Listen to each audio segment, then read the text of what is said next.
Statistics show the summer months are the most dangerous time for teenage drivers, with a 21% spike in teen traffic fatalities.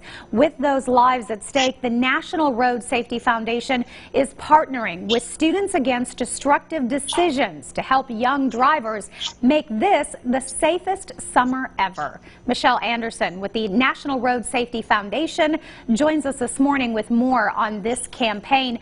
Great to have you with us this morning.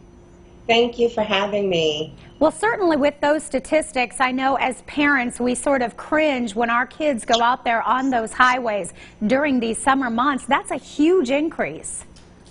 Absolutely. It is a huge increase, and that is attributed to the fact that our students, our kids, our teens, they are out of school, and a lot of them may not be working for the summer months, especially since we are dealing with COVID. And there are a lot more kids that are on the roads than normal, so that will definitely spike. And Michelle, you guys have done a really neat partnership here to sort of get some of these students involved and to look at these statistics and reach out to some of the other students. Yes, we have. First, let me just tell you a little bit about the National Road Safety Foundation. So we're a nonprofit organization that's dedicated to reducing crashes and deaths on our roads, and we've been in existence for nearly 60 years. And we have partnered with one of the greatest youth leadership organizations that is out there, and they are, as you mentioned, SAD, Students Against Destructive Decisions. And so what we've decided to do, we've teamed up so that we can do what is called a social media or virtual, if you will, media campaign for the next 100 days.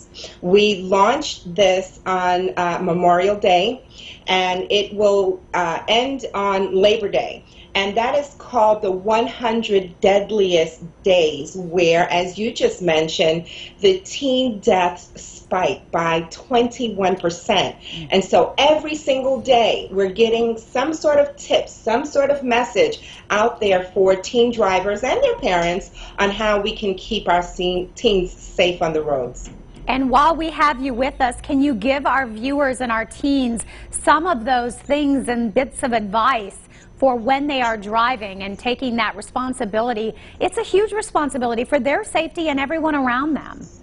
It is. It's a very huge responsibility, especially when you're operating a 2-ton vehicle that can be a deadly weapon. And so what we really want to say first to parents, please, whatever we do, let's be role models for our younger teens and our children, because they actually mimic what they see. So we want to be good role models, making sure that we're all putting our seatbelts on. I know most states it's just in the front seat, but let's start to put into practice to put those seatbelts on, even in the back seat, so that we're keeping all of our passengers and riders safe.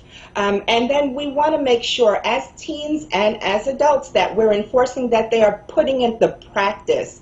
Practice makes perfect. We've heard it over and over before, and it applies with driving as well. And they can also take a pledge where we have on our website where you can download a parent-teen pledge where the parent agrees that they're going to be involved. The teen is going to accept responsibility by not having multiple passengers in their car, not being distracted, and you come to an agreement and making sure that we're all on the same page, because again, we just want to make sure that we're saving the lives of our young people and even adults as well. Yeah, absolutely. And those conversations, I think, are so important, setting up those expectations and maybe even consequences. You know, I know in our household, phones are just off limits. They are not allowed when you are driving. They are somewhere else. They are, you know, that's one of those things. Teenagers, and you're right, they sometimes, unfortunately, they can get that from their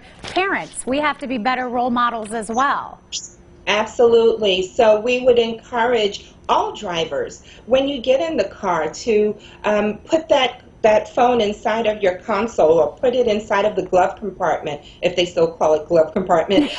But put it away. Put it away. you can risk your life or someone else's life just for a call or for a text. I don't think that makes sense.